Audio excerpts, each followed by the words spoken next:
Hello guys, hanzi Killer T ari kureplace Wingy D slowly muma streets umaiza amene kuti chokwadi kana kuti kunyepa. So guys, ka watch the video till the end maiza kuti tione kuti ti review kuti chokwadi kana kuti kunyepa maiza. So don't forget to subscribe Packet Online baba. So Killer T dropped a song kana ndanyura my days before Wingy D started drop maiza. So the song was trending number 1 on all my streaming platforms and it.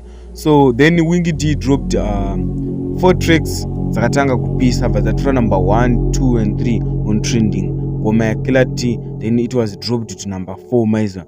Then mkomana ndova atanga kupusha masongs zake marketing and people were vibing the songs pa TikTok wachirwa ma remix netuma TikTok challenge. So ayo mkomana show ari kupisa ma streets everywhere, ari kungo pa TikTok pa Facebook everywhere wana kunakura ngoma rake maiza. Even pacho njava poster na sachiti kana ndanyura ma bloggers mazhinji simceleb everywhere ngotaura kana ndanyura. Nezuro achiperforma live show ari kushow mkomana akatobhadhura 5000 US kuti adzokorodze ngoma pa stage, apule ngoma pa stage baba kana ndanyura. Mkomana ari kupisa guys. Don't forget to subscribe my live. Kupisa oyana zileni kana uthi matibini hazi ngipule ndanyura yetho mani pulo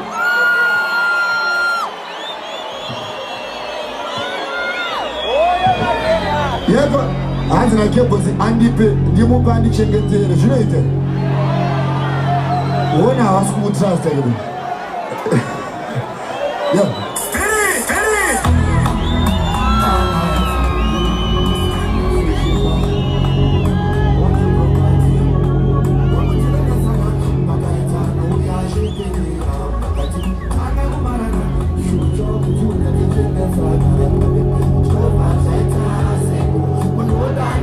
Then after 13 days the song ya Killer T reached 1 million views.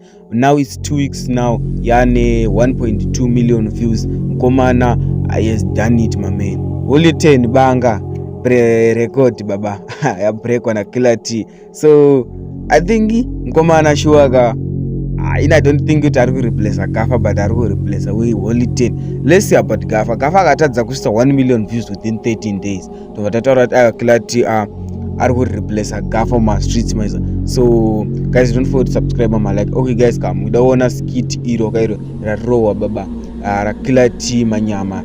Just click the end screen. No subscribe pa channel yo baba. Ona skiti ne interview ya Killer T baba.